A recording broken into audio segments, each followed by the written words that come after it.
This evening, a body has been pulled from the Ohio River. We have the latest next. Plus, 4 people are in the hospital after a crash in Grand Tower. More coming up. And a death investigation is underway in Union County. We have those stories and more this evening on a Tuesday evening edition of News 24 at 5.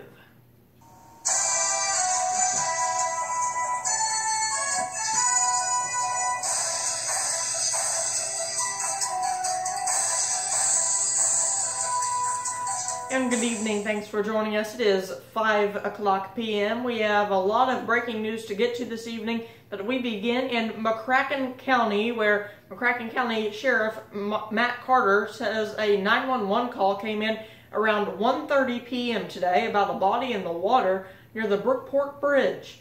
An autopsy is scheduled at this time, and it is unclear if foul play was involved. Sheriff Carter is asking anyone with information regarding a missing person within the past month or possibly has any information regarding this incident is requested to contact the McCracken County Sheriff's Office.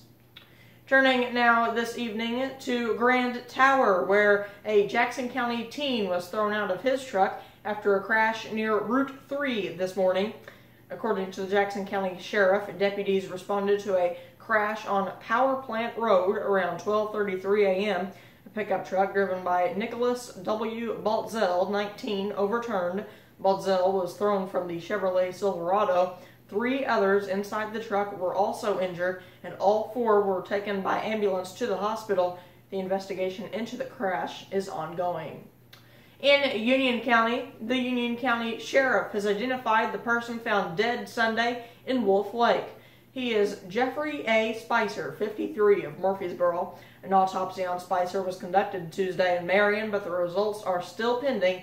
Anyone with information on Spicer's death is asked to call the Union County Sheriff at 618-833-5500. In Johnson County this evening, do we have that story? Alright, we do? Alright, and there it is. Alright, the Johnson County Sheriff's Department is investigating a rash of stolen ATVs, UTVs, and trailers. According to deputies, they were reported stolen in the area of US 45 North between I-24 and Tunnel Hill Road during the early morning hours. Residents are encouraged to lock up all of their equipment. If anyone has any information, you're asked to contact the Sheriff's Office at 618-658-8264. Well, it has been a nice week so far, but the heat is continuing to hang around, but also some rain is tracking across the area. Here's News 24's Terry Rodriguez with the latest in your weather first. What? Yeah, repeat that. Okay. So we got react. Okay.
Alright, thanks Terry. Turning to Carbondale this evening, where several SIU students are reacting to sexual assault allegations against Supreme Court nominee Brett Kavanaugh. News 24's Michael Reed reports on that story from Carbondale.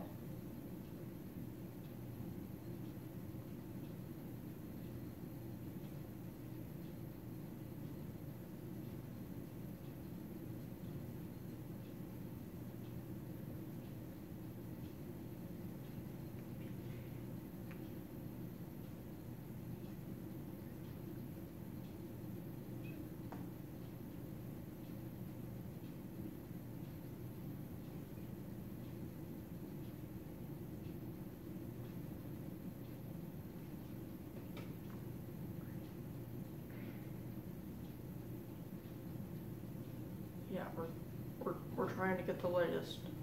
All right.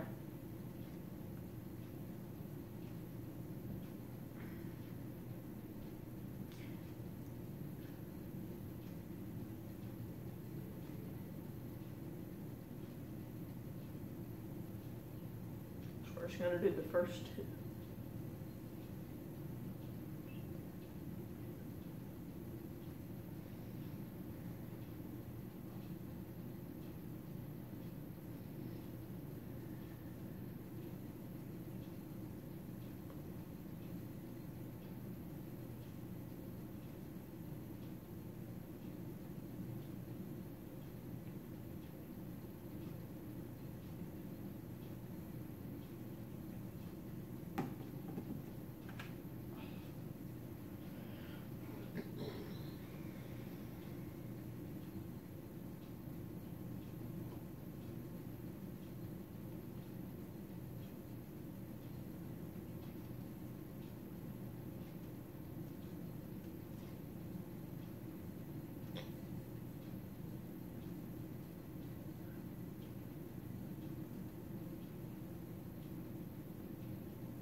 All right, thanks, Michael. We have much more local news, sports, and weather coming up next. But first, here's the latest in national news with your Fox News update.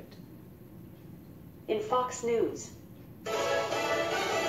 a vote of confidence from the president. On Lisa Brady, Fox News, defending his Supreme Court pick who continues to deny a claim of sexual assault in high school. Fox's John Decker, live at the White House. President Trump standing firmly behind Brett Kavanaugh days after allegations were made against the president's Supreme Court nominee, saying he supports an upcoming hearing in the Senate Judiciary Committee in which both Kavanaugh and his accuser can be heard. I feel that the Republicans, and I can speak for myself, we should go through a process, because there shouldn't even be a little doubt. There shouldn't be a doubt. But the president, when asked whether the FBI should reopen its background investigation of Kavanaugh, said he doesn't think the FBI needs to get involved. Lisa? Well, John, Democrats say the hearing planned for Monday isn't enough. There's no way that any prosecutor would put on a witness stand a crime victim without doing a full investigation. Connecticut Senator Richard Blumenthal says it's not fair to rush the process. There's no word yet on whether Kavanaugh's accuser, Christine Ford, will attend the hearing, but there is late word that Mark Judge will not. Ford has said he was in the room during the assault. An attorney for Judge says he has no memory of the alleged incident, doesn't recall the house party described by Ford, and doesn't wish to speak publicly. The president plans to visit the Carolinas tomorrow for a first-hand look at the devastation from Hurricane Florence, now blamed for at least 34 deaths, including 2 in Virginia.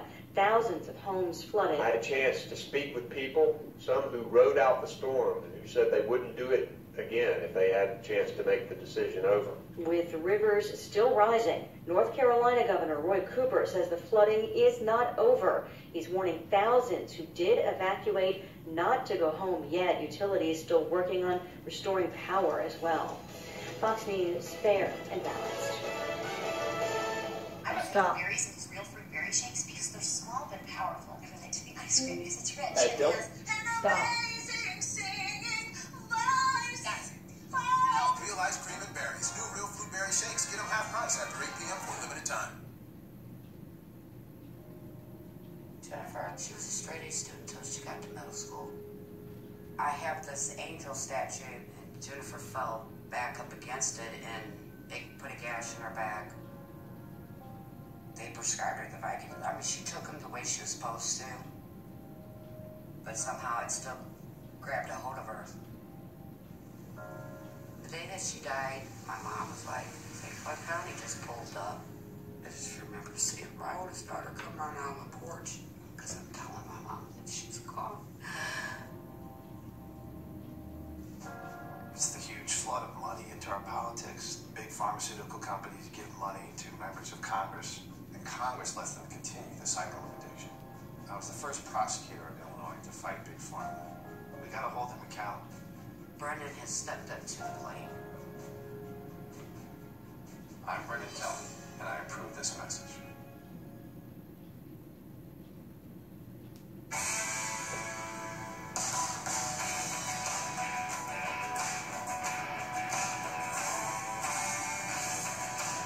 No matter what kind of work you do, a good pair of boots will take you there. Adam's Shoe Store supplies the boots for you. They carry a wide range of footwear for men and women. Adam's Shoe Store, your next step to quality footwear, south of Route 13 on Market Street in Marion, Illinois. When it's your job to protect the world's greatest nation, it's your responsibility to solve the world's greatest challenges. This is why we search for the best and brightest, why we train for every eventuality, on land and water, in the air, space, and even cyberspace. We operate in a complex world with one simple mission: win. Hey, to the high, to the cold, combing that honey into some gold. Go to the O, it's the yummy yummo. Good goes around and around and around. Good goes around and around. Please, listen. You really need to hear this. Because it's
Oh, I'm on. Okay. Well, to West Frankfort this evening, where Michael Curley could finally let his family in on some big news.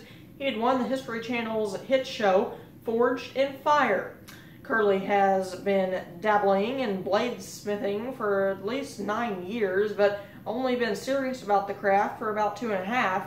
He also pointed out that he's entirely self-taught. The West Frankfort resident said that his first forge amounted to a modified barbecue grill.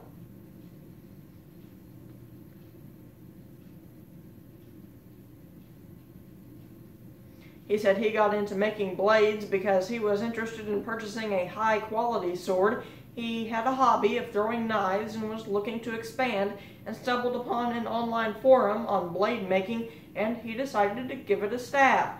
Curley said he prefers to make kitchen knives and added that it was a legitimate source of income for him, but he chooses to do everyday knives as a priority because he likes the idea of his wares being used in someone's day-to-day life.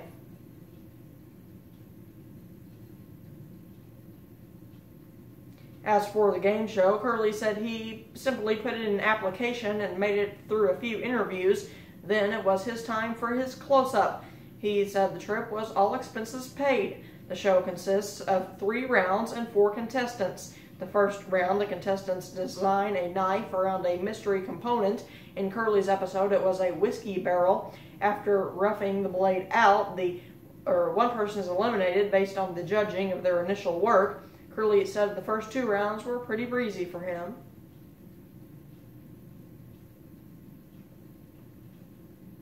Later adding that he had a few moments of panic in and around 2, but soon found his footing. After the second 3-hour round, the 3 smiths had their blades tested for strength and sharpness.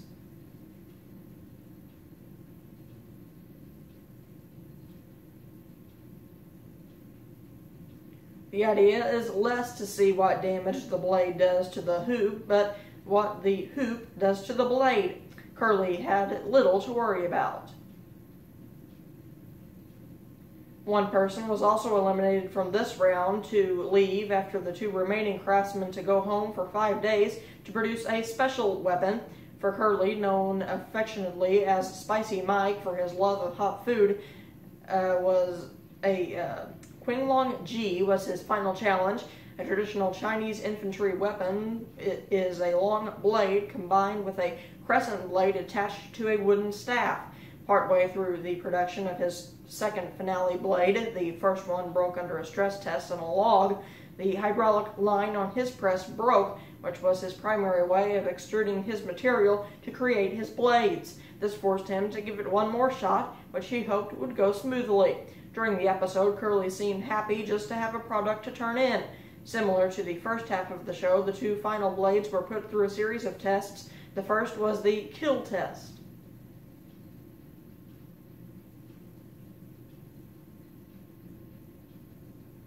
The head of the dummy fell off after the test, a good sign to be sure. A look of relief and excitement came over Curley when it was announced he had been deemed the winner.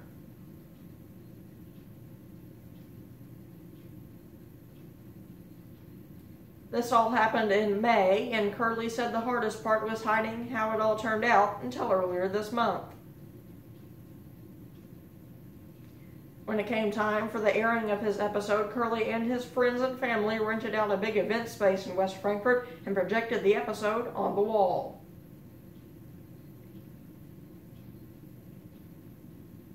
He was not able to keep either of the blades he made for the show, but he did take home a $10,000 check.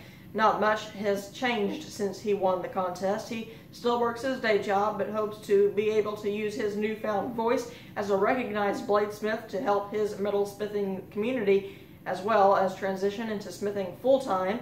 He said he's also been approached to teach some lessons for some locally. Much more local news, sports, and weather is next. You're listening to News 24 at 5. This is Kurt from Vogler Ford. We know that when you shop for a pre-owned car, you want it to be everything you expect it to be. That's why we use AutoCheck. AutoCheck provides a thorough report on a vehicle's history, from accident reports to title or odometer issues, and even maintenance reports. It's the most complete report you can get when you're looking at a pre-owned vehicle. Browse our website. You can see the AutoCheck score, which tells you how that vehicle compares to others like it. We don't have anything to hide.